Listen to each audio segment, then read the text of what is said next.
J Weeks Entertainment presents Black to the Basics, the People's Podcast. J Herb, C Jizzle, J Weeks. Back to the basics, and no it ain't racist.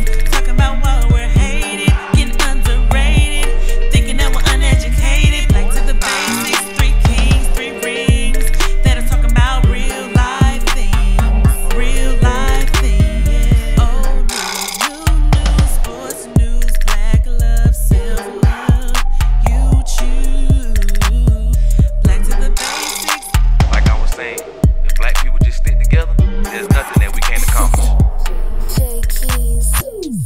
Every day we fight for this life, trying to do good for our people, praying that they don't take our life. Every day is like good versus evil. Turn to the mic so we can talk about it. Vision so clear you couldn't see without it. It's time to get black to the basics, all about the culture of all the black faces. Black to the basics. Hey, what's going on, world? What's going on? Black to the Basics, aka the People's Podcast. I am your host and 1/3, Mr. J. Weeks, aka 52 the Balls. Here with my man. Hey, it's your boy C Jizzle, aka Mr. Bring That Heat, Florida born, Georgia raised. Got the logo on my chest today. What's going on, fellas? Hey, who else we got up ahead? And I'm gonna get my AKA on today as well. J. Herb VA all day, aka Mr. James St. Patrick. Oh, what it is. It's like that.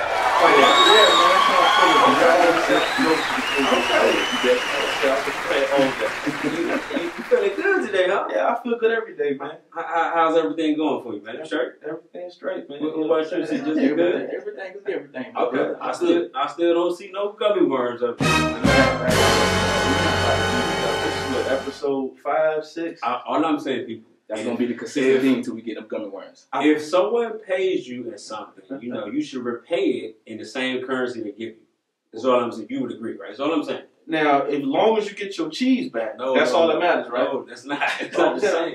Listen, It's not the same. it is the same. If I order a pizza for you, Uh-huh. you can't give me the money for the drink. Like, you got to repay it with the same currency I gave No, you. I'm gonna give you the money for the pizza. No, it's all right. No, we're not about to do that. I had asked Ern this. I said, if your job all of a sudden paid the wife, the money hit her account and not yours, how would you feel? And he was like, nah, that's not happening. But you know what though? I would go in and just transfer the money. So it wouldn't even be no big deal. So it wouldn't be no big deal. I want same currency. Whatever I pay you in, I expect to have. Yeah, all right. That's all good, man. It's all good. So I'm you know what? I got something. Wait till next episode. I got something. So he going to be throwing gummies at you the whole It's show. all good, man. Today is a good day. It's our it's March. It's Women's History Month. So Shout out to to all the women out there. Shout out to you. How y'all feeling about Women's History Month, man? Man, it's big. I hate to say that I was kind of just informed of it, man. I feel ashamed of myself for not knowing that our queens have a special month, just for them. So I think that's dope, man. Yeah, Women's History Month. So Yeah, man. And I also learned, just a few minutes ago, people that Mary are actually sisters. Yeah, good job, Father, please, before he know that one. This dude, I thought both of their names was Mary. And I thought both of their names was But Mary. I'm not the music buff. He is, so he should be ashamed of himself, not me. you know what? Y'all say a prayer for J. Herb. Yeah, pray Because for this me. dude really thought their names was Mary. That was dope, though. You feel me? Like, You thought their names both were Mary. yeah. You know Two what I'm saying? friends got together named Mary and could both just Oh, blow. you married? Oh, I'm married too. And we both can blow. Come on now, dog. Come on, man.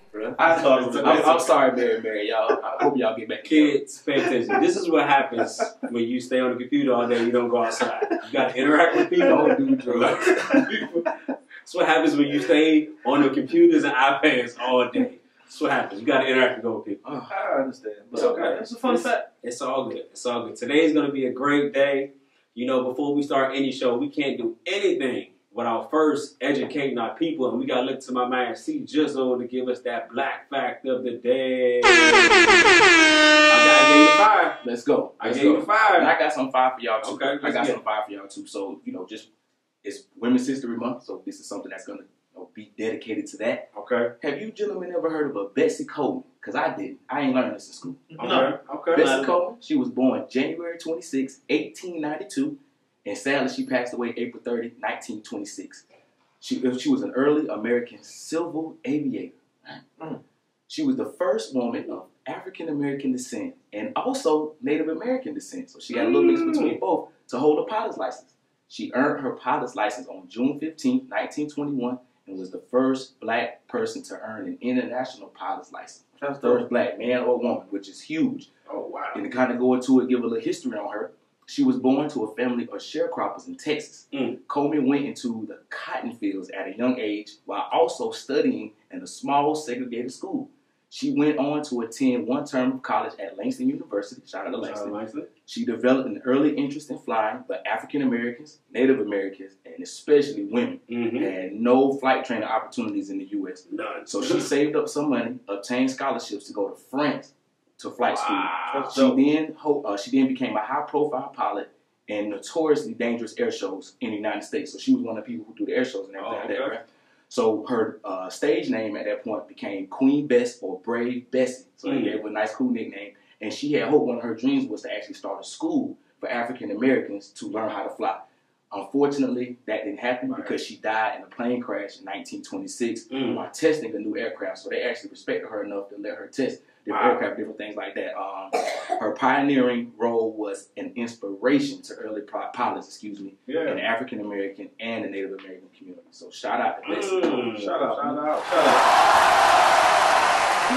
You know what's crazy about, airplanes and stuff like this? What? So, the pilot is responsible for takeoff, everything, and landing.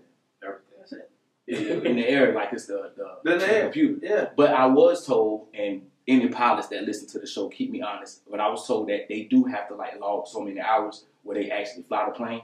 I guess so they don't get rusty, which but somebody was also telling me if you ever got on a plane ride and you noticed it was a little bumpy, more than likely the pilot was flying the plane. If it was smooth, it was the computer. Either way, I wouldn't want to have that job.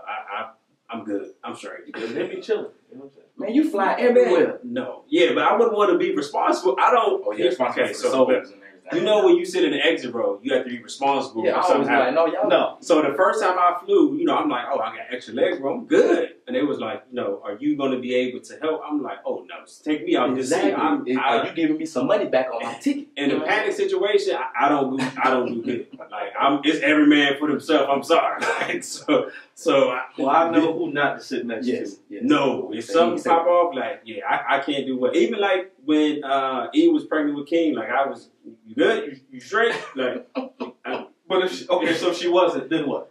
I mean, I probably would have to Man, get you would have won the hero mode. Right, that's what I'm saying. Nah, Man, Instincts would have kicked you. Right, man. I'm saying he was pregnant with King, man, or you know what I'm saying. Nah, dog, that would have killed me. I don't do good. I don't do good in panic situations. More of the story is don't be in panic situations with me. I may not be able to help. So I'm saying. All right, man. So we always keep our ear to the streets. So we gotta look to my man Jay Herb to give us that word on the street. Yes, sir. Cause I'm gonna tell you why I'm mad. You know what I'm saying? I'm gonna tell you why I'm mad. Too I'm gonna tell you early. why. That's too early. Too early. Like I can tell you why I'm mad.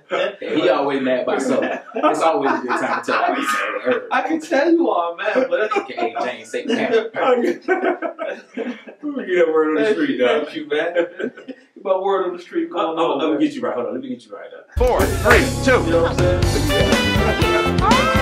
You know that's my favorite part of the show. I'm trying to skip you. He told me before the show he was going to sabotage. I know he was. No. That's what you get talking about Nikki. But all right, so cool. So check it. So the word on the street, black sculptor builds prosthetics for amputees of color, which I thought was pretty dope. So Say that again.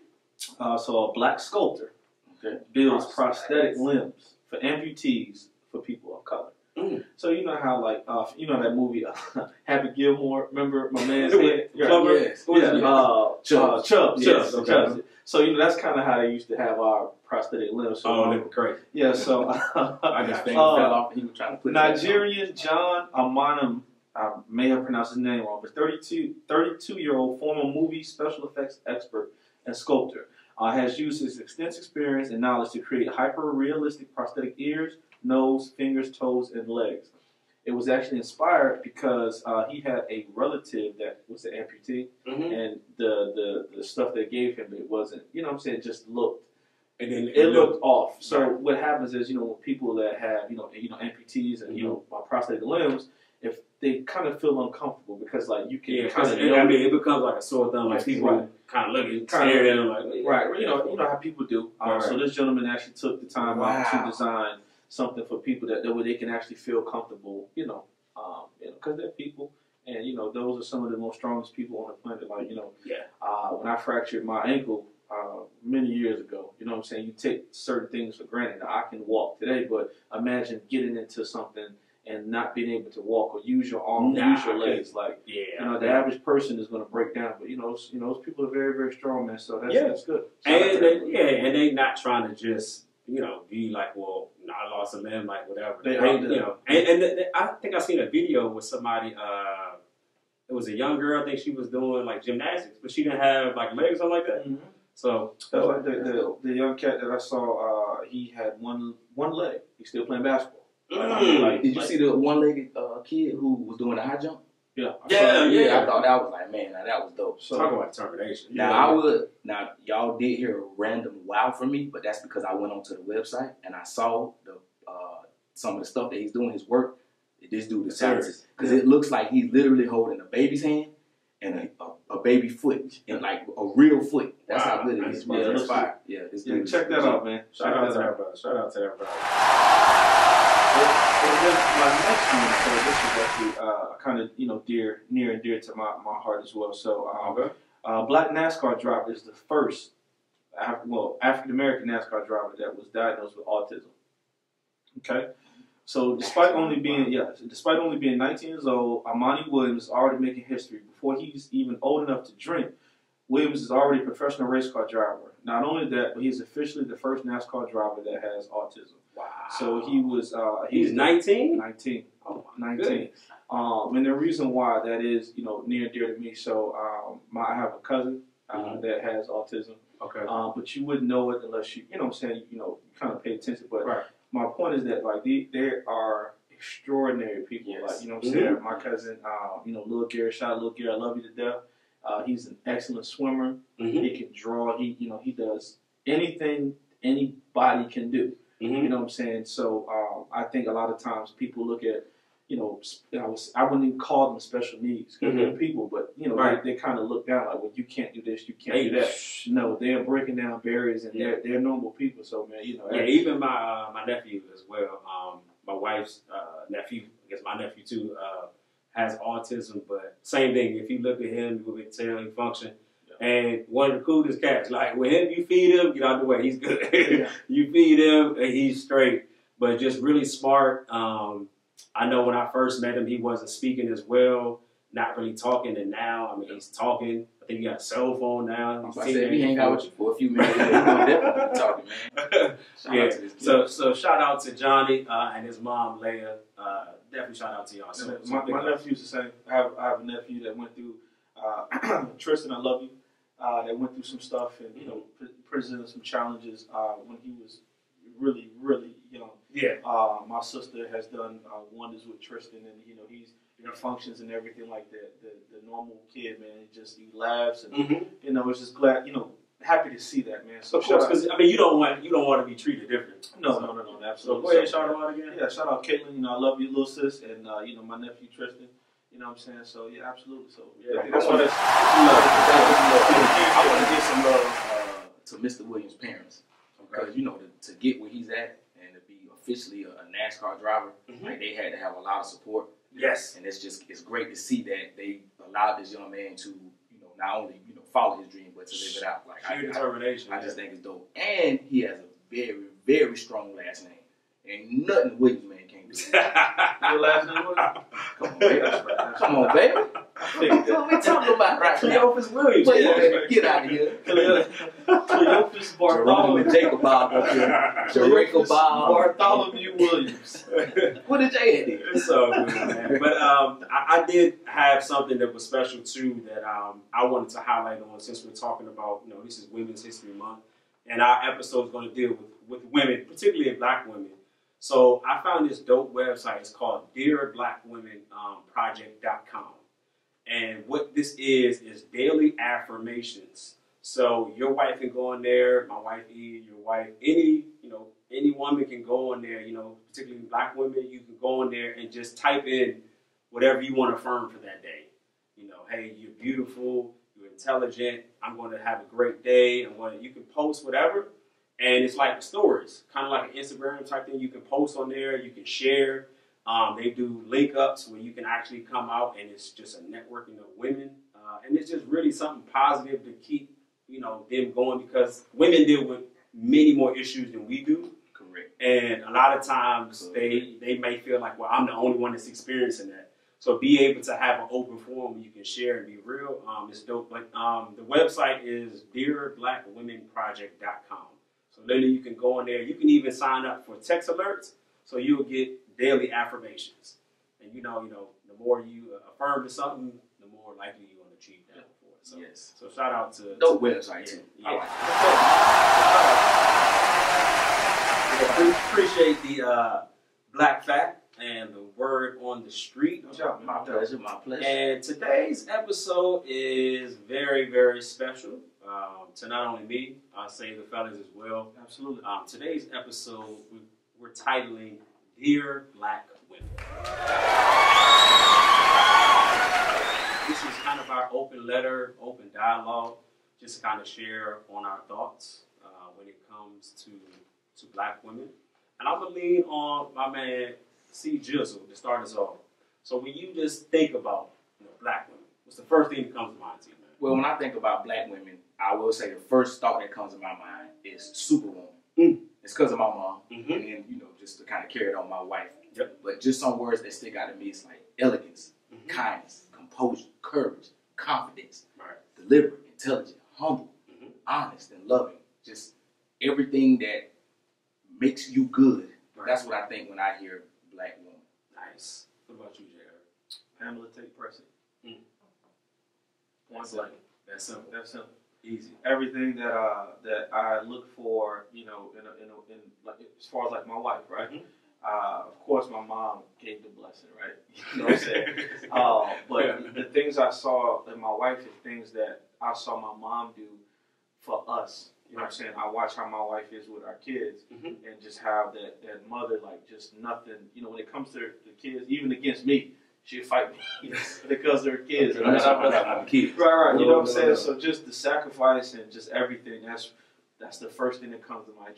Like I said, I just remember those nights when my mom worked 2 jobs, and just she never settled for less when it came to us, man. So that's everything I envisioned in a strong black woman was my mother. Shout out to mom. Do you feel that as black men that we model our women after our moms, or something that's we aspire to? Do we take those things and say, hey, I want my wife to have this, this, and this? It depends on what you're looking for. Okay. So like if you're actually looking for to have someone with a strong foundation, if your mother was that for you, you're going to look for those same qualities in that woman, because eventually you're going to want to have kids, and you want to make sure that, hey, my kids are going to have the same kind of mother that I had, and I want to make sure I can be with the best woman that's going to provide that. So makes sense. I think so as well. Even on the subconscious level, you are seeking, because you're raised to it. You're born, into it and grew up with it, and it's like when a woman does certain things, it's like, oh, that reminds me of my mom. Yeah. Just subconsciously. But then at the same time, moms, you kind of have to really, I don't want to say take it easy on your kids, but you kind of watch how you treat your children, because you can either run your kids away from that, or you can have them looking for somebody that's going to treat them like that. You know what I mean? Yeah, Makes sense. Makes sense. When I think of black women, I'll instantly say God's greatest creation, hands down. There's not one thing that I can't be excited about when it comes to just black women as a whole. Particularly my mom being the most influential to me, and definitely my grandma. Recipes to OG, the real OG, triple OG. My grandma was definitely that strong woman. But just seeing my mom, the same thing. That courage, strength, determination, and just pure will to not lose. I can't even fathom in my mind the strength that it takes to be a woman, in particular, a black woman. So that is mind-boggling to me to just see what black women are able to do. So we're going to flip it a little bit, because I've been doing a little bit of research, right? And kind of just looking at, you highlighted some excellent words to describe black women. But I got some words that are not good. And I'm going to read them. It's 11 words. Break them down. And I'm going to read them, and we're going to dissect them. So these 11 words I have is angry, demanding, masculine, overbearing, malicious, aggressive, promiscuous, overly sexual, too expressive, opinionated, and loud. Now, I can't lie to you. That is words that I have heard to describe black women. Okay. And it's sad to say. Any in particular out of those 11 that particularly stands out to you? Demanding. Okay. Like, it's going to be my way or the highway. Mm-hmm. I have even known other couples to come and, like a husband or a boyfriend to come and say, well, she treats me like I'm her kid. She thinks I'm her kid, like I'm a grown man kind of thing. So why do you, not to cut you off, but why do you think that is? And that's why I say you got to take it into context, because let's say if it's demanding where she wants you to go get a job. Mm-hmm. You know what I mean? Like, of course, she needs help taking care of the family, or you're not doing X, Y, Z that needs to be done. Like, you just kind of got to put it in context. I don't think a woman is just going to demand something without it really being needed. And then at that time, you had to allow it to get to that point. Mm-hmm. Because a black woman's just not going to come off the bat demanding anything. She's going to ask you. She's going to ask you a few times. Sometimes, because, you know what I'm saying? Speak your piece. No, I don't have that situation. No, we got here now. No, I don't have that situation, but I know females that are straight like, yo. Demanding in what sense? What would you say? Let's see. I want a relationship. I want you to do X, Y, Z, or like for instance, like my man's got to be 6'8". Oh, okay. Billionaire status, that type of demand. If you don't meet them demands, cause you can forget. Like I know some females that are like that. Those words that you described, or you name, all 11. I've heard that before. Mm-hmm. I've seen certain cases where some females have demonstrated that list. Okay. But here's the thing, though. That list is probably compiled of stuff that people. It goes back to last episode, the social media episode. Okay.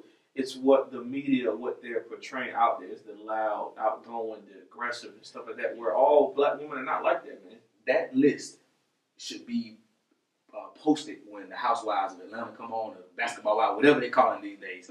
That's the list that should go, like, with every person they bring up, and they show their name and they doing like the intro, the credits or whatnot. They need to show that list right there. So you don't like the whole mantra of the Housewives of Atlanta? No, I do not. I think that show really does damage to our women, and then I hate it for the young girls who watch that show and think. And the thing about it is, they don't even act like that off the camera. No. They're acting, and people kind of take it and run with it. I'm like, it's like wrestling. It's entertainment. We know it ain't real. Of course, it entertains you, but you got to take it with a grain of salt. Hulk Hogan was real. So you think that as far as when it comes to that they should be worrying about the influences that they have as far as on yes. Now, I ain't knocking you for making your money, but at the same time, it's got to be like a barrier. We have to know that this is entertainment. They call it reality TV, and it is reality TV, but it's entertainment. Women don't.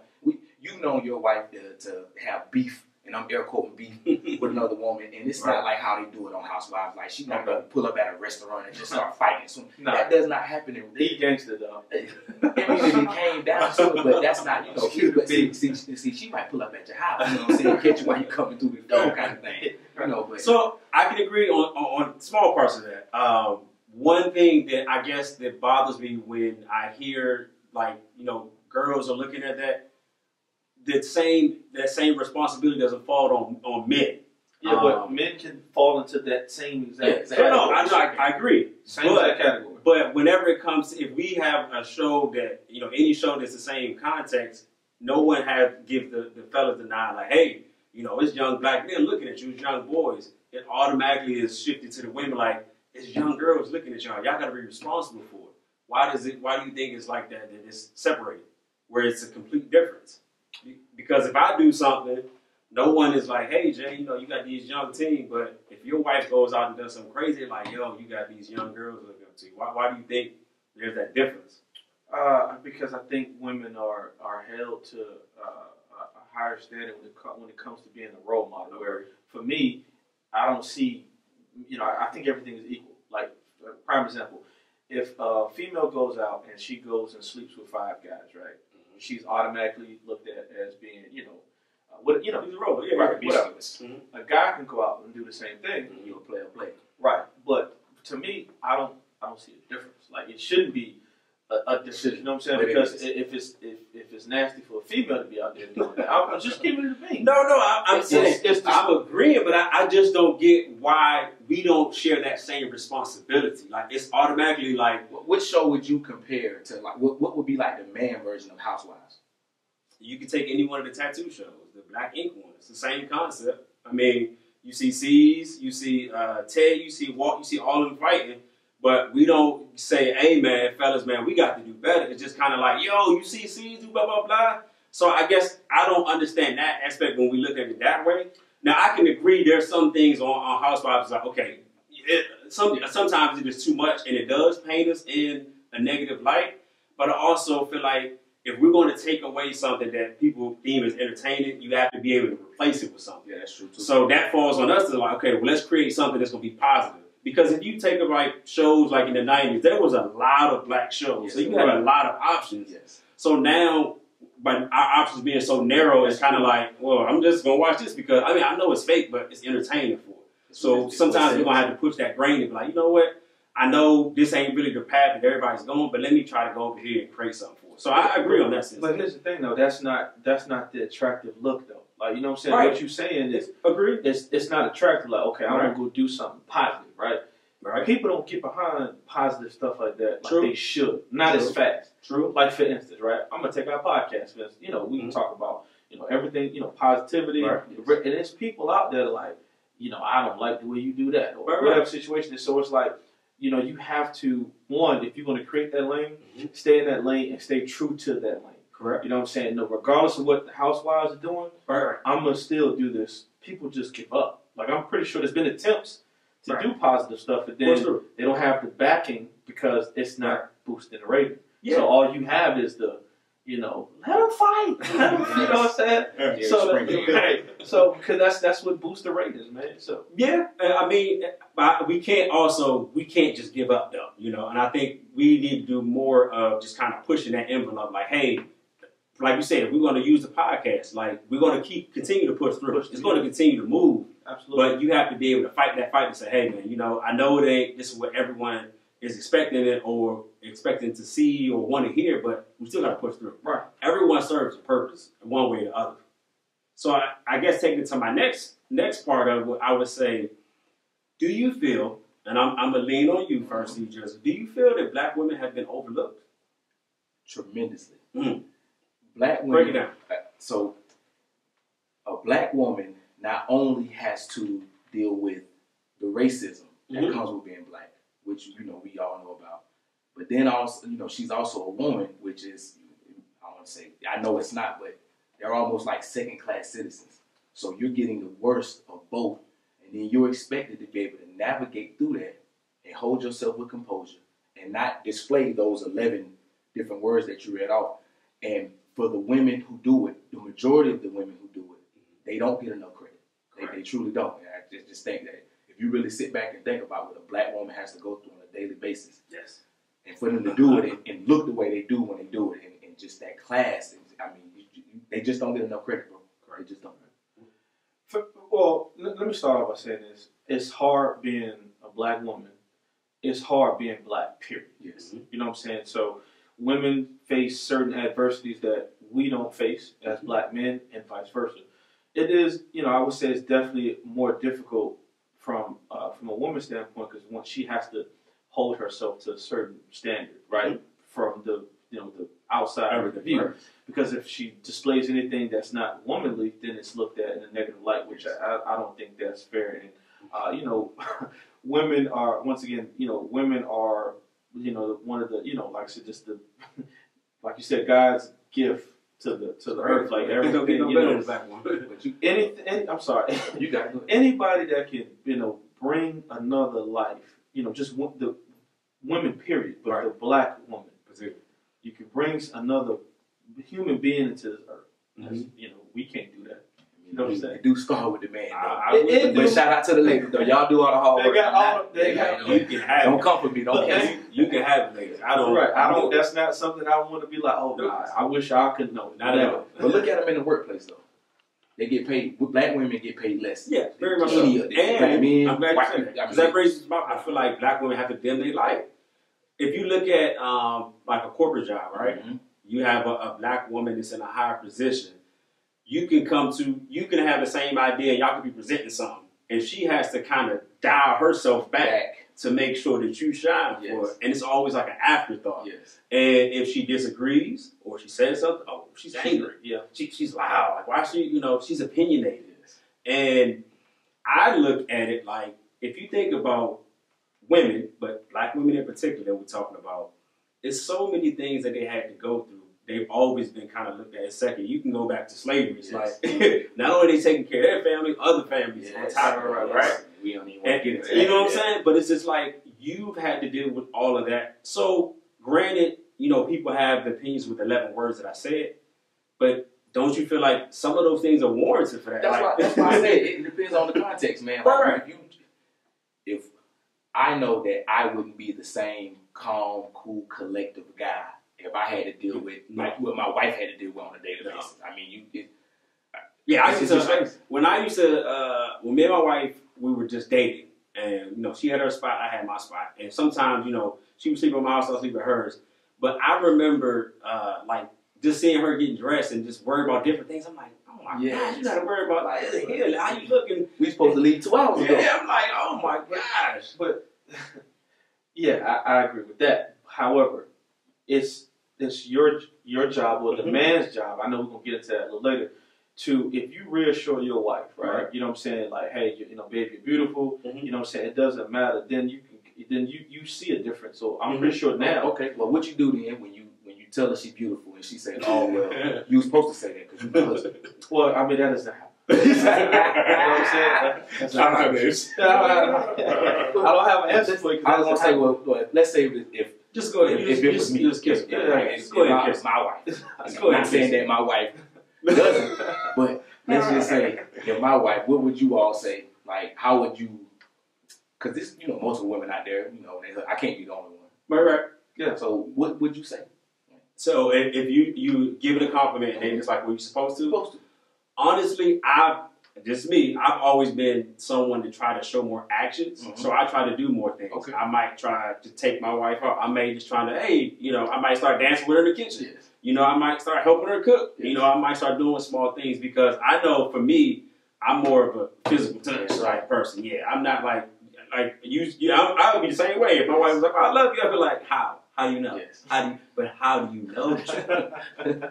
Or I might hit her with, "Well, why? Well, why do you love me?" So I can understand that, but and not to go too far off subject, but I think with that, it's also learning like their love language. Yeah. And I never was a thought to me when it came to that, but actually I had a customer that was like older, and they were like, "You got to get this book," and he literally gave me this book about the love languages, and I was like, "Oh snap! Like this is completely different." That opened my mind to a whole nother thing, and I was like, "Well, if you like people to say words, and I like physical touch, there's a disconnect in between." True. So at some point, we got to meet in the middle.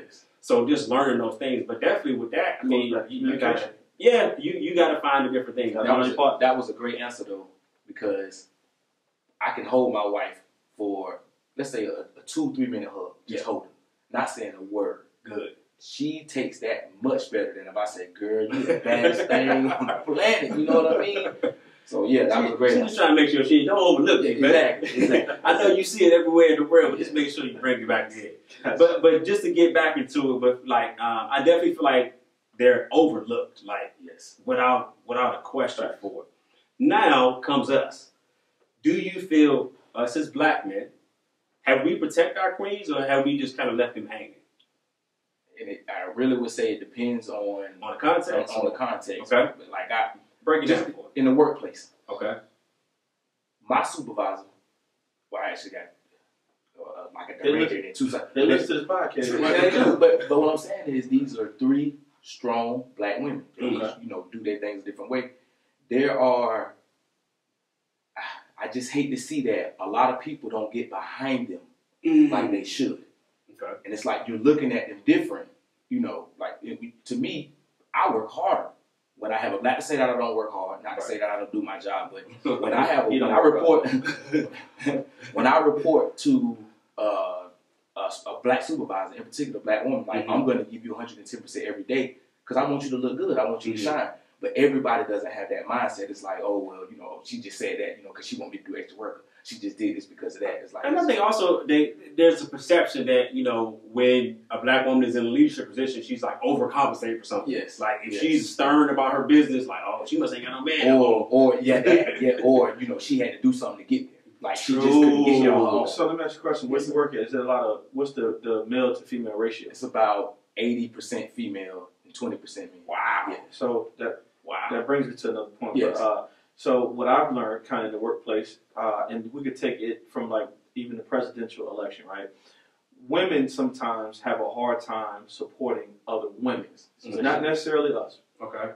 Sometimes, if you notice, like in the workplace, a lot of the drama, cattiness comes from the women. You know, sometimes women they have an issue with seeing, like, answering to another female in authority. Like when for the election, a lot of women didn't vote for Hillary, not because of whatever her situation, because she was a woman and they didn't want to have it wasn't ready for it. Because it wasn't ready for it. So I get to like what you were saying as far as, but I think, you know, women have to start supporting, which you're seeing that a lot more now. But women have to get up behind each other.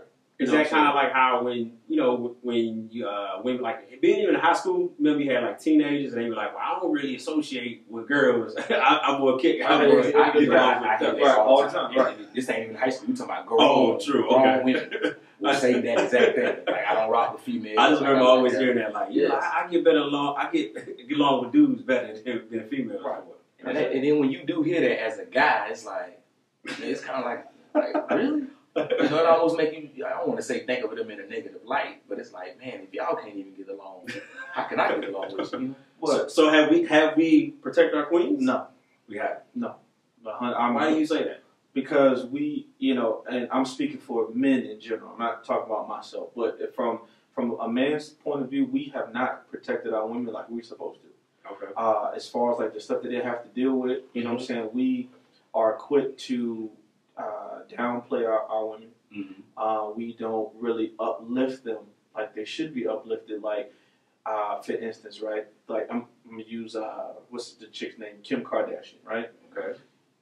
I think it's, you know, honorable what she's trying to do as far as the prison reform. Okay, criminal justice reform. Right. But there's other women that have been doing it that's been doing it before that's not getting the same recognition, same type of praise. And we look, oh, she getting this person out, she getting that person. You see what I'm saying? Like, and once again, I think that's great. Yes.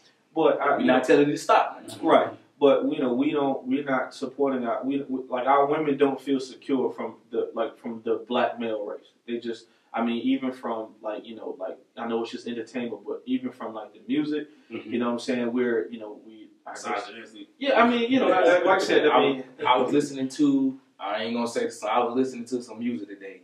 And it was music that I used to listen to back in the day.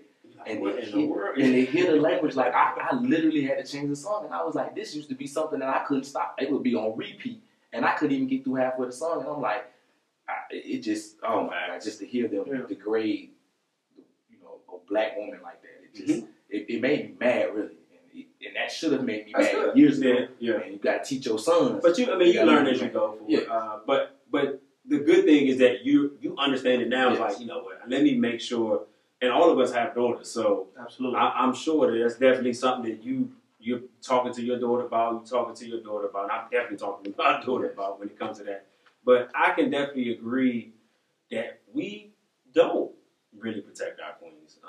Sometimes we just let them kind of fall by the wayside. You know, someone just saying something, we kind of just let it ride. We don't step up, and I think a lot of it has to do with your, you know, the thing that you hate so much, social media. Yeah, absolutely. I don't hate social media, but I think, like I said, it's just used in the wrong way, man. Like, You know, I saw a video. I was scrolling through. I was looking at something, or researching for the show, and somebody posted a video of two gentlemen standing on the street corner, and somebody walks up and blew his brains out. Like, this was posted online. What? You know what I'm saying? So it's like, once again, I don't hate social media, but I think that, you know, it just, like, even the memes, when you see, like, the memes with the women with the, you know, little ponytails and natural hair, they make fun of women. You know, that should not be. That's another thing. Yeah, that should be the butt of the joke. And that's another. I will say this. I encourage my wife to switch to dreadlocks. I don't even want to hate using the word dread because that's a negative word, but locks. Okay. She was at a point, and I'm not speaking for you, babe, but she thought she was at her best with the wigs on, and not knocking women who wear wigs. I can't tell you how to do you and how to be the best you. Right. But we have to kind of, like you said, we got to get back to encouraging women. Like, what you look like rolling out of bed, like, that's perfect. You are beautiful head to toe. You don't have to do all that extra stuff to you know, make yourself look good. It's just, of course, every now and again they want to get it all up. I'm not stopping that, but it's like, you know, I used to mess with her. Like, I don't want you. I would literally like call her Jenny or Becky when she would rock a wig. I was like, if it's not coming from your natural scalp, or it's a style that you can't grow from your head, why even rock it? Like, why do that to yourself? Right. And then what your favorite rapper said? Drake, sweatpants, head tie, chilling with no makeup on. Shut up. So good. We're supposed to be positive, man. You got to be positive. But just to think, like, what was the rapper who said, like, he likes women that are natural? Who was that? Was it? He was rap with. They like came for him.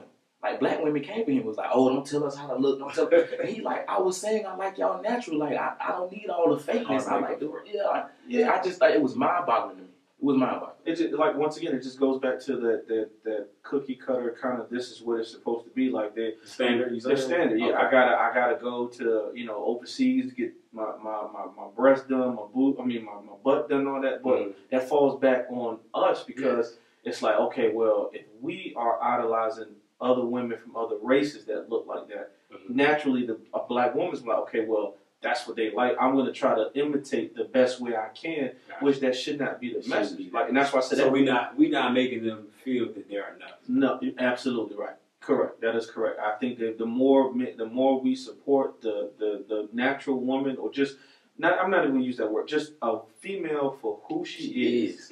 That's good enough. Be who you are. Be who you are. And if that's not good enough, or if that's not good enough for the man that you with, then you know, then you gotta go to the next. On to the next. So now we can go into what you talked about earlier. Why do you think that black women are so heavily criticized when it comes to, like, TV, in particular reality TV? That's a great question. Black women, I know they know how much power they have and how much influence they have.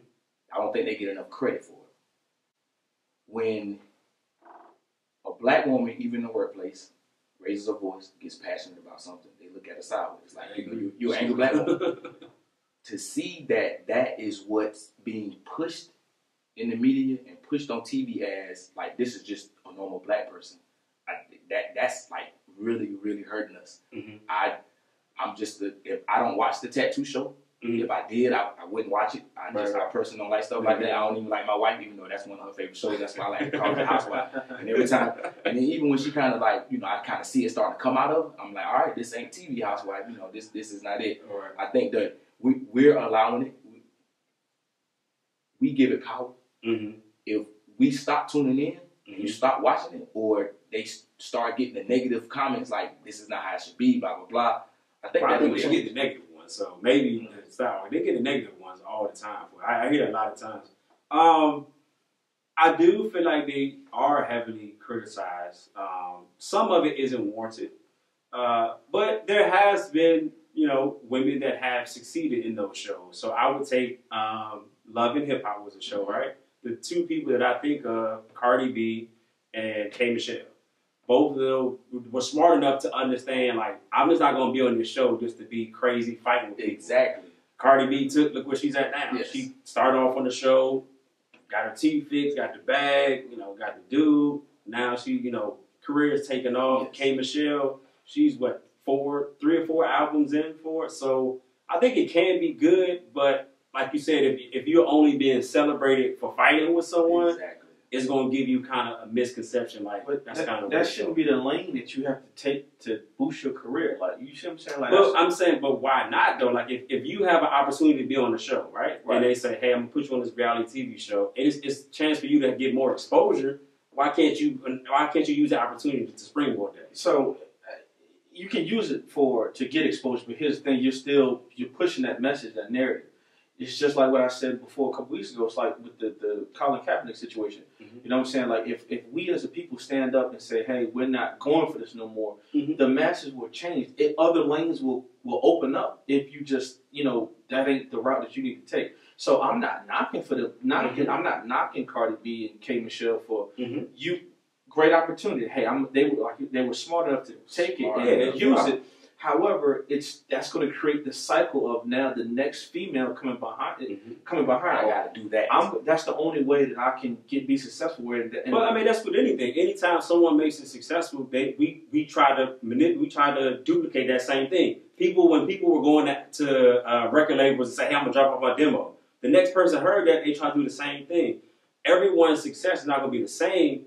But at the same time, I feel like if you using that to get out of a situation, I don't see that no different. I don't see the Cardi B or Kim K situation no different than like a Jay-Z, who's someone who had to do what he had to do on the street to get to where he at now. Mhm. I feel like you switched it because when you first saw K. Michelle, everyone thought that she was just some crazy chick that wanted to fight. I never watched the show. But I'm saying, but that was the perception of her. Yes. Everyone thought she was a crazy person. Most people didn't even know she could sing and sing country and she's can very rap. talented. And She's very talented, and I wish a show like that would kind of show more. Right. Like let the women be who they naturally are. I Right. don't think all that fighting because I don't think that. But nobody's going to watch that. But as you said. When do we stand up and say enough is enough? But that's what I'm saying. That's not going to happen. You know what I'm saying? Because if they do that, it's entertaining. Like if Cardi B or K. Michelle went up there and just been who they were from the jump, that show, or any of them, Right. any of those females or men for that aspect, that show wouldn't have been around as long as it is. People tune in. True, because but that don't mean that you got to stop. You still got to do it. But that's you got to switch the lane. That's powering the negative stigma that's out there. That's I just so think it's so hard to until that stops, it's going to continue to be that way. Though. But again, like I said, I feel like if you're gonna take something away, right? We're gonna take away that opportunity. What are we gonna replace it with? That's the question. Yeah, so I'm saying I agree that we can switch it, but we got to make sure we're trying to replace it with something. We can't just say, "Well, this is bad," and not replace it with something.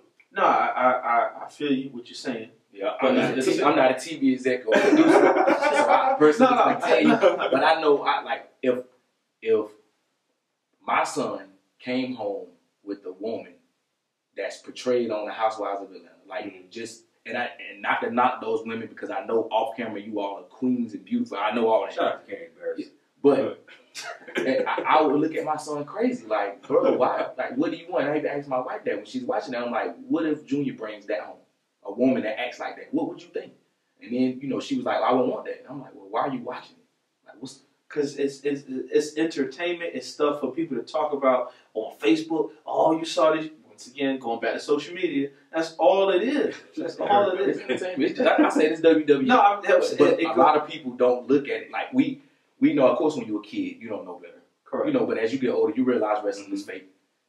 And then those guys still have to work hard at their craft and be athletic and all that stuff. It's entertainment. Some people just, even though they know it's not real, air quote real, they know it's entertainment. And I kind of think that those kind of shows, like maybe like even the tattoo show, I gotta actually check out a couple episodes of it. But it's almost like that's being made out to be real. And it's like, that's when people of other cultures want to know how black women act.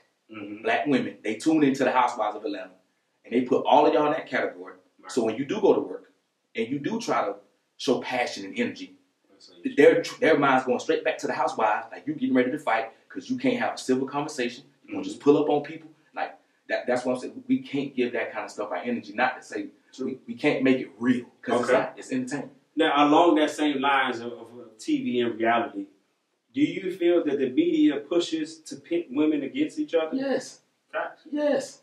It ain't even close, and it's mind-boggling to see that black women in particular give that stuff kind of media energy and tune in and different things like that. And it's like, do you all really like to go at it with each other? Like, is what they say about you true? Are those 11 words true? Well, I feel like they create that with everything, not even just with women. Like, if you look at basketball, like, we can be on the same team with each other, and we don't dap each other at the end of the game. They're like, hey, what's up with them? Something going on for it. But I definitely feel like with women, it's like they only want a select few or a couple people in that top. Like, even you could take a Nicki and like a Remy.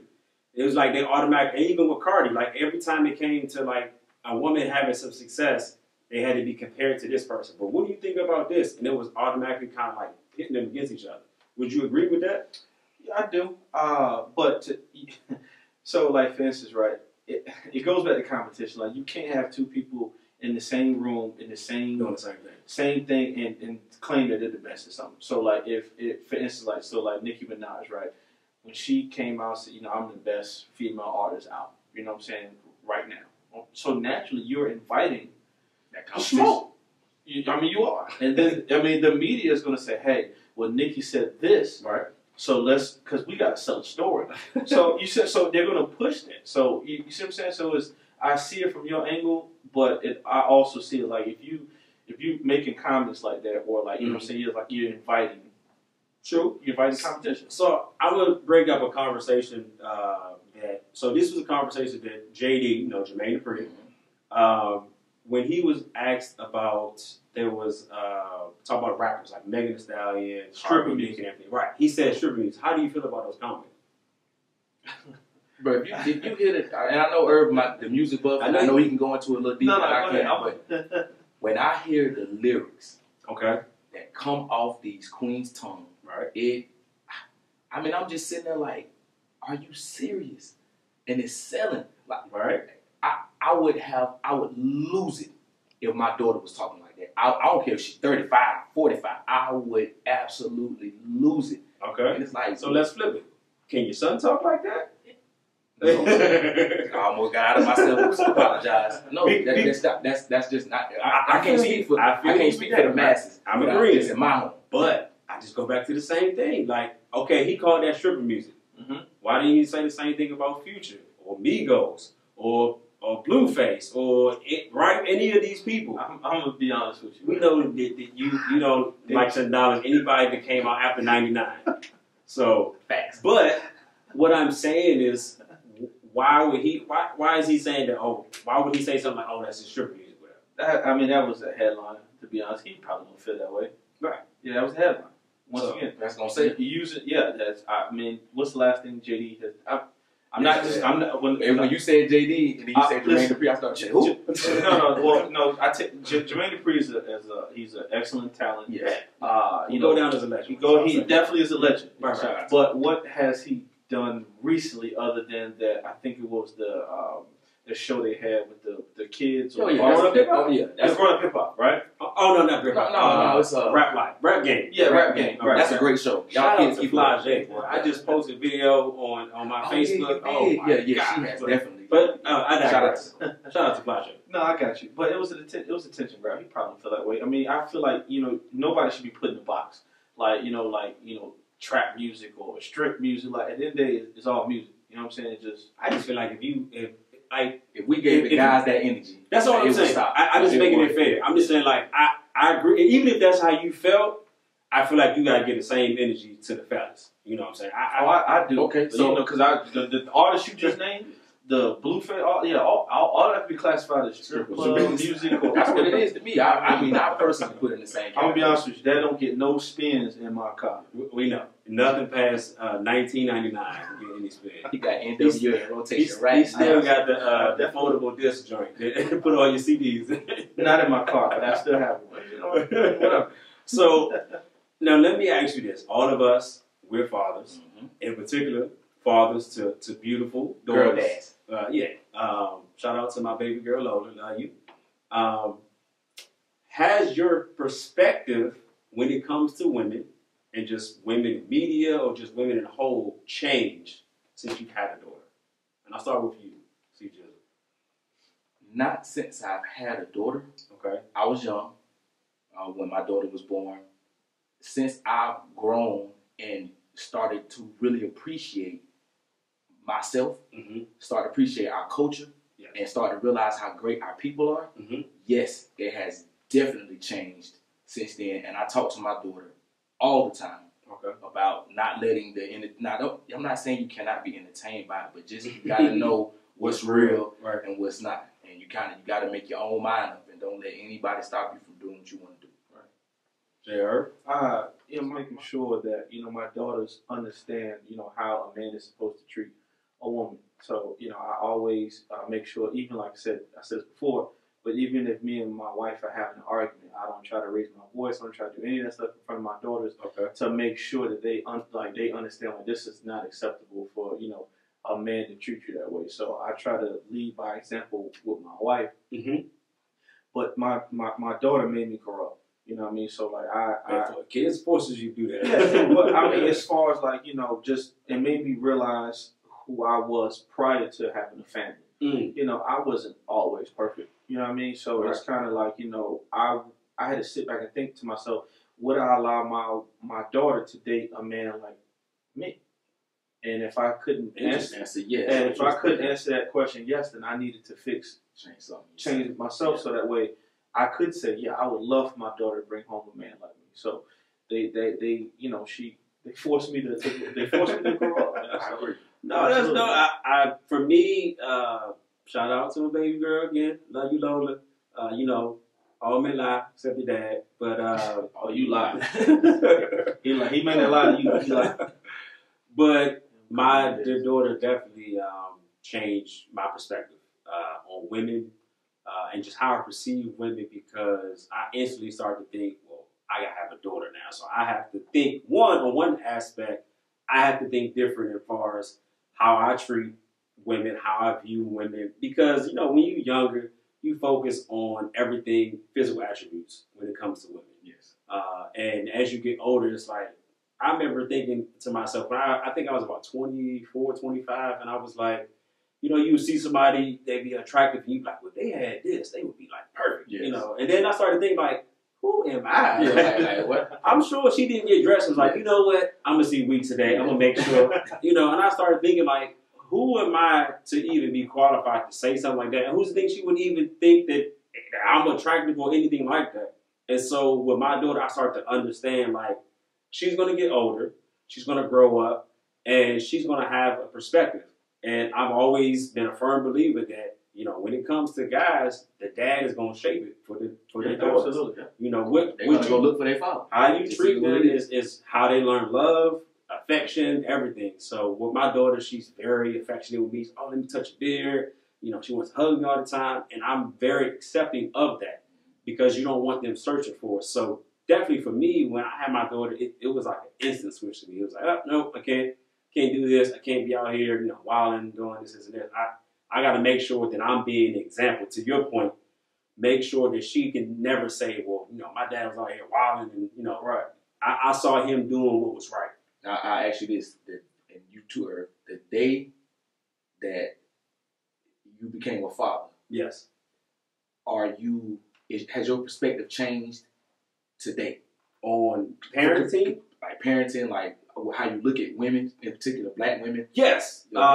When I had my daughter, I was terrified. Me too, man. I loved the idea of being a dad and wanted to be a father and husband and everything, but I was terrified just because will I be good enough to be a father to her? Will I be a good enough example? Will she look at some of my past growing up and say, well, I don't want to be like my dad, So I tried to be like, okay, I know I can't make up for how I did before, but I want to make sure I'm a better example to you. So definitely for me, it's definitely changed because not only with my daughter, my son too, because it's your sons look at you different. Yes. So you got to be different. Your son's looking like, hey, whatever dad doing, I'm doing. Yes. So you really got to lead by example. Yeah, you definitely. So I don't know about you. Yeah, man. Like I said, my daughter's changed my life. So, yeah, I'm praying for you. Two girls. Woo. Yeah. But here's the thing. I was never that guy. Like, everybody says I gotta have a boy. Like I just wanted. You want to? I just want to help you. I just want to help you. I just want to help you, baby. Absolutely. Right. No. Real talk. Because at the end of the day, right? So he did also say you want to have 5 kids, right? I did say that. It's actually 6. Oh, sorry. Yeah, I came from. I got 4. I came from a big family, but that's a whole nother different conversation. But anything that I feel like I can, certain things that I could share with the son that I can do with my daughter. Like for instance, my oldest watches me play the game. She always said, "Daddy, you on that game?" Or she knows I like basketball, right? So just like that. So right. She said all the time. Even though her teachers know I play the game, right? I was taking her to school the other day. Told her she'd be on that video game. I was taking her to school the other day, and she looks up. She said, "Daddy," I said, "Yes, Parker." She said, "I want to play basketball." I said, "Okay," and left it alone.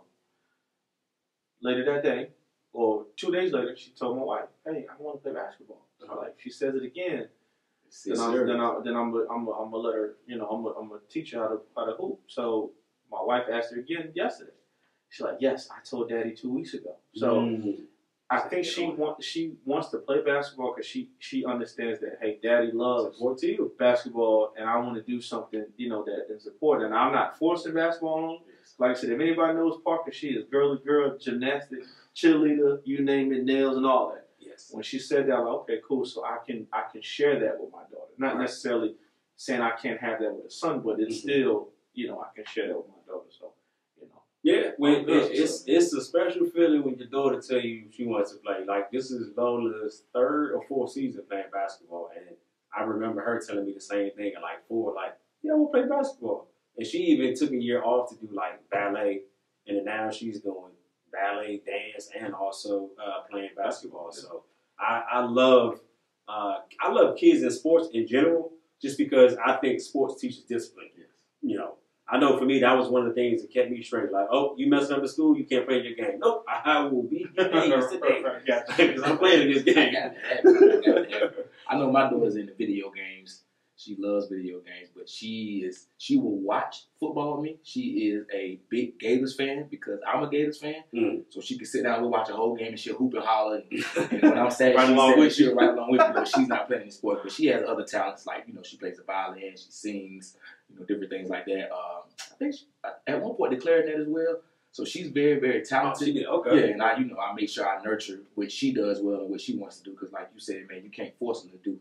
Even though she's gonna be tall like her auntie, but she don't want to play ball. Just like her auntie don't play ball. True. So bringing it back to that, do you feel like we have to do more as black fathers to make sure we are raising these young girls to be black women? Yeah. Like we got to be more active. Yes. Even the perfect dad can always get better. I mean, it is what it is. You have to, continue to encourage them to be themselves. Encourage them to know when entertainment is entertainment and not real. And just let them know, like, hey, you got to grow up to be the best you. You can't be me. You can't be your mom. You can be like us. You can have some of our attributes, some of our characteristics, but you have to be you. It just is what it is. Yeah, I love yourself too. Yeah, you got that confidence. Love yourself. You gotta teach them that confidence. When you look in that mirror, I don't care. You got no makeup on, fresh out of bed, bedhead and all. You gotta look in that mirror and know, not just think, but know I'm the baddest out right now. Let's go. And to bring it home, right? So, we've had great dialogue when it comes to women. What can we do, or what could be a plan or something what can we do to kind of reassure these black women like that we got y'all back? Like, is there anything you can suggest, or maybe something we need to do more of, or maybe something we're not doing that we can do going forward? Throw your ego out the window. You know what I'm saying? Touch on that. Yeah, so, men sometimes get intimidated by a woman that's successful or that woman that make more money than them and all that, whatever. So instead of, trying about being threatened, just highlight that. You know what I'm saying? Like for instance, my wife is very, very talented, right? You know what I'm saying? Like things I learn about her every single day.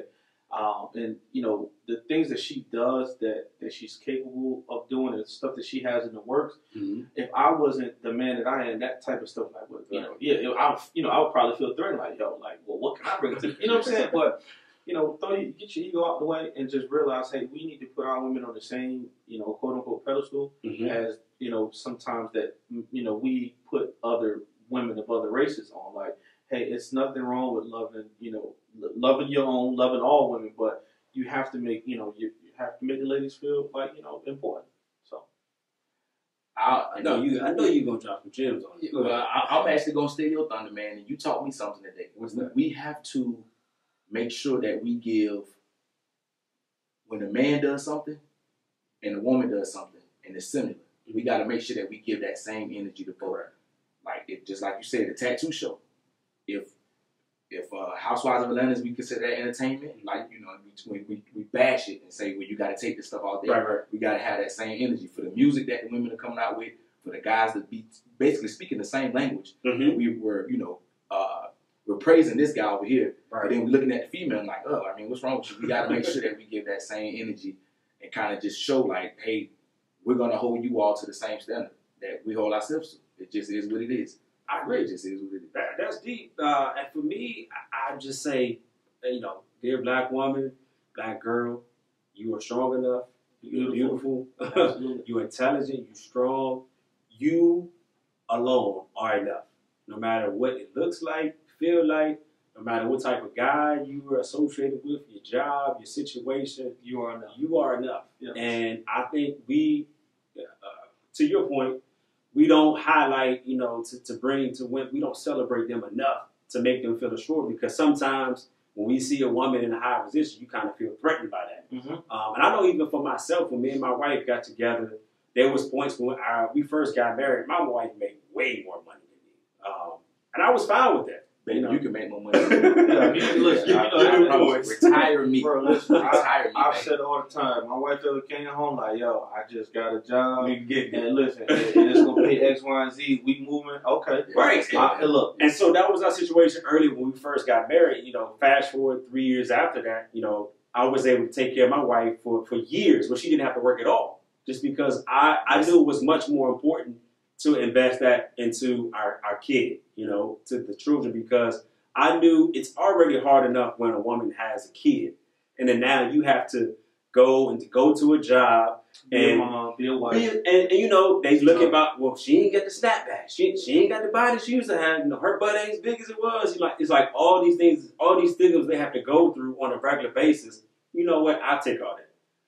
There's no point for both of us. It's already hard trying to figure out life, right? Right. There's no point for both of us to be stressed out and worried about this. Hey, I'll take all of that.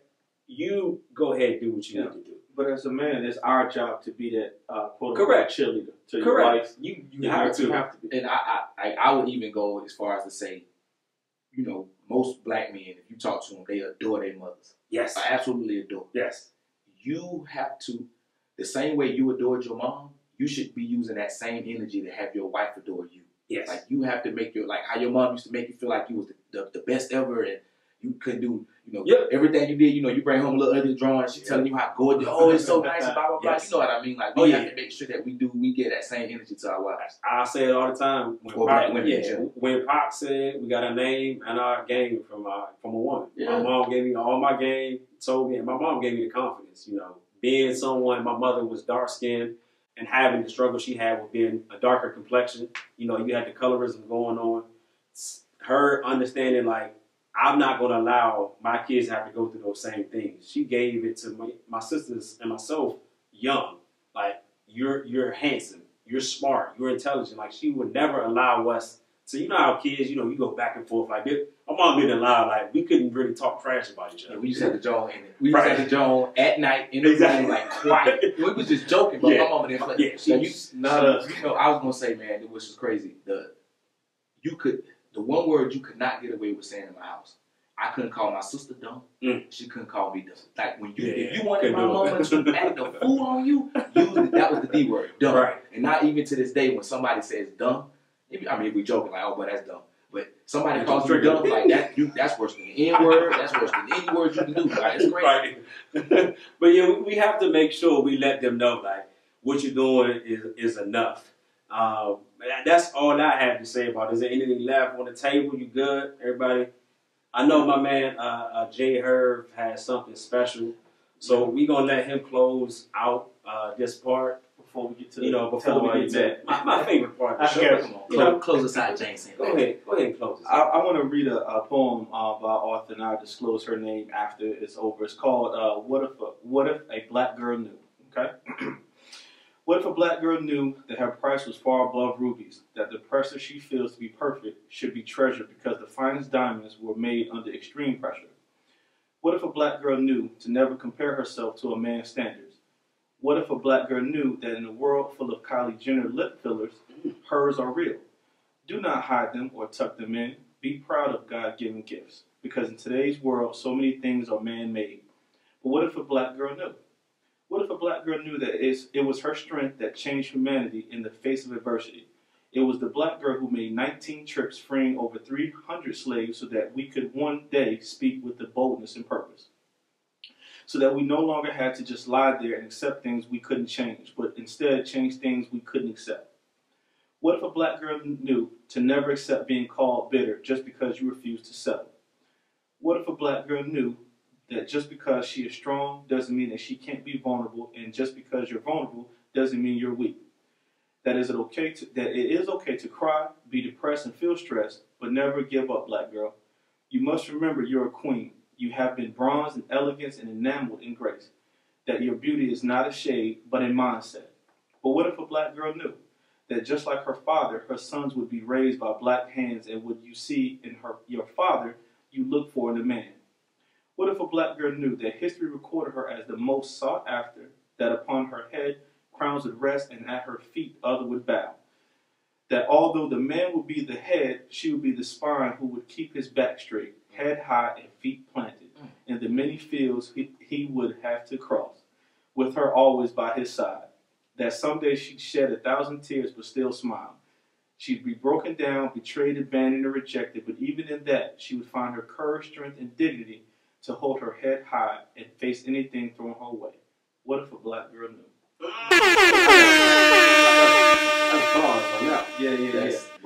So right there. Wow. So that poem entitled "What a Black Girl Knew" was actually written, many years ago by my wife, Aubrey Irving. Oh, what?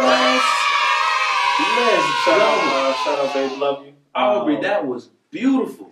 Hold on. My goodness, bro. Like, you see that? What? He said he had some fire. What? We find those gangsters write poetry. Right. And this thing, and when I talk about learning about my wife, right, I never knew she wrote poems, or she writes, period. Like, she would have this little book, and I would see her writing all the time. And me think like, man, I thought she had the Doug during church. Like, she'd be pissed off at me and right, but I didn't realize she was lay that cup next to the sink. Right. She was putting, she put stuff together till I heard her speak at church a couple months ago, like for the first time. Last year. Okay. But to kind of take the stuff further, just hey, black women, you are great. Yes. My wife actually has. She has a children's book that's getting ready to launch in a couple of days. It's going to be on Amazon. What's the name of that book, sir? I don't want to disclose that just yet. Stay tuned. So what's the date on that? I want to say it's March 12th. Come on, man. You got to start it over, man. Yeah. Put some, say it with your chest, man. Here's the thing, though, right? How many people you know got a book out now? Right. Come on, man. Come on. Give her some love. So the reason why my wife wrote that book is because my daughter, when she was looking at Netflix or things on YouTube, there was nothing out there that highlighted little black girls. What my wife decided, she's like, hey, I want to create something that I can read to my daughters at night, and two, she can look to see, hey, we're great. Yeah. And literally, we had a conversation. It sparked the idea. I get a call like, hey, babe, I got my book. It's getting ready to be published. It's actually right now. Shout out to Aubrey. Shout out Aubrey. It's actually in the stages of being illustrated right now, man. But it goes back to what we talked about. Black women, you are great. You are powerful. Anything that you put your mind to, it can be done. So yes. So shout out. I need some love on that one more time. And she said yes, man. So I'm lucky. Yes. I mean, I look at it like, you sure? Maybe it ain't too late, though. That poem needs to be, if black women and you got a little area in the house that's yours, it needs to be there at your office, like frame that, bro. No, that's fire, bro. Appreciate it, man. Thank you. Dope. I got goosebumps. Yeah. So shout out to Aubrey. Appreciate it. You know, shout out to all the black women. You know, it's definitely you're good enough. You're great. Great. And now it's time to shift to my favorite part of the Tell them show. why you mad, son. Question. I'm gonna tell you why I'm mad. You know what I'm saying? I'm gonna tell you why I'm mad. I'm gonna tell you why. So, You attacking the vegans again? no vegans. You know, vegans actually have emailed me. You know, By the way, I wait till we finish. My brother got some words for you. Okay, cool. You know, they emailed me once they understood, you know, my issues. You know, I got some vegan dishes coming on the way, so shout out to all the vegans out there. You ain't gonna eat them. Give them to me, bro. That is very true. Very true. I was gonna give it to the wife, but you know. No, give me CJ. No. I don't want no smoke. But have you ever, you know, I know you being a social media hater, maybe not. So I'll talk to you. Why am I a hater, dog? Have you ever posted something, and it's quite serious, you know, something's going on in your life, and you post it, you know, and someone has just liked the photo, right, or the caption, whatever you wrote. The only problem is what you said was not kind of like a like, you know, they throw like a little smiley face or something, but you were talking about something that happened, like you got into an accident, a family member passed, And they hit you with a thumbs up. right? Like what?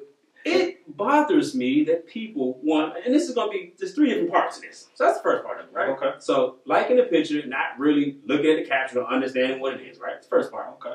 We'll take it a step further. Now, once you see that this person has posted something, you have a business, right? And you sell vegan pies, right? Mhm. You selling your Sounds vegan delicious, pies, by the right? way. Right. So you got your vegan pies going on. Business is doing good. You decide to share it with people. You put all the information. You share, hey, I'm selling pies at X time, this place. You can cash at me. This is how you get it. And you immediately get a response saying, hey, you selling pies? Yes. Well, how much are the pies?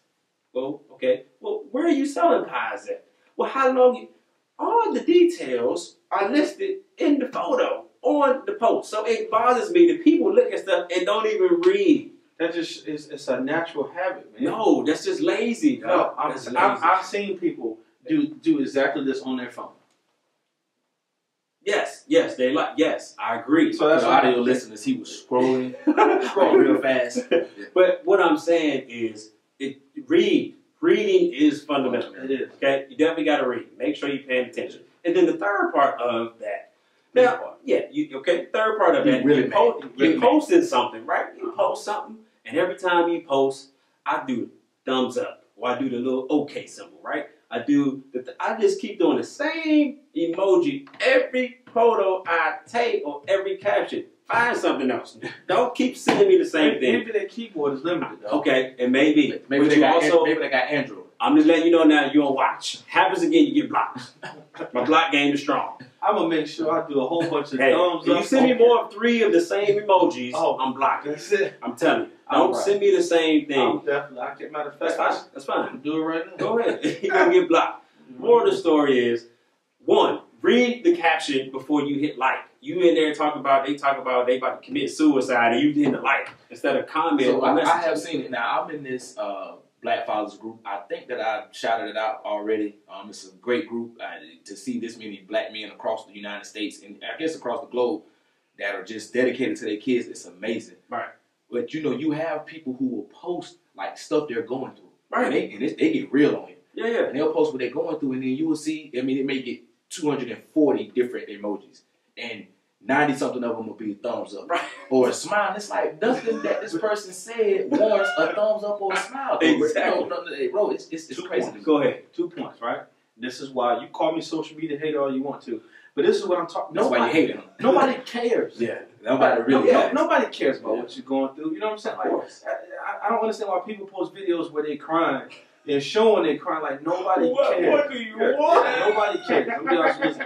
If you think people care about you that much, they don't. I'm sorry, Jay. I actually say that when I do my motivational speeches. First thing I say, you got to understand no one cares. But go ahead. Yeah, and then the second thing, right? And a lot of people don't realize this. So, like, you know, when somebody, you know, unfortunately passed and stuff like that, or somebody just got shot or rest in peace, Right. and they have that emoji where it looks like two hands, they're praying hands, right, with the little. But it's really clapping. No, it's right. Your high five. I think they I want to say No. Apple somebody they came to saying they say no, that is praying. No, so Apple said it's high five. High five. It's a high five. And the little glow that's around it, that's like showing like the clap. I don't see the little around mine. I just see the praying. Well, I know on Apple they have a little glow. So Apple now. 9 times out of 10 people, you are high fiving somebody's death. Okay. By a point, you got to make sure that you're paying attention. If you didn't do emoji, all I'm saying is, don't send me an emoji if I'm posting that I'm going through something. Text me, call me, send me a direct message, something like that. Listen, I'm going to be honest with you. If I see that you post something online, I'm not going to respond. I'm going to probably call you directly because I rock. Okay, that's what I'm saying. But once again, like, nobody cares. I'm just be honest with you, man. Like, you don't know what's going on with me. Like, I don't never post something that like I'm dealing with, I'm going through. Like, just prime example, like when my mother passed, right?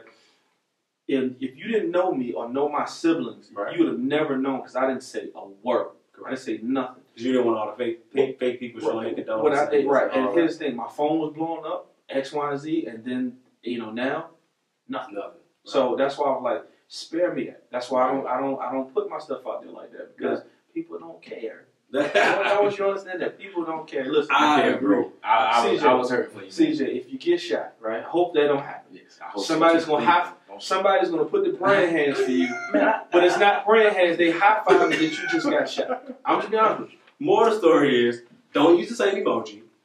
Read the caption and actually care about somebody. Don't use social media to communicate with them when someone is actually going through something. Hit them up, call them, people, text them, send a message. Hey, even if you don't have the number, send them a message. Say, hey, put your number in there. This is my number. Give me a call. And that's all we're going to say about it. Hey, send them a message right now. Thank y'all for tuning in. We're going to catch y'all next on the Basics.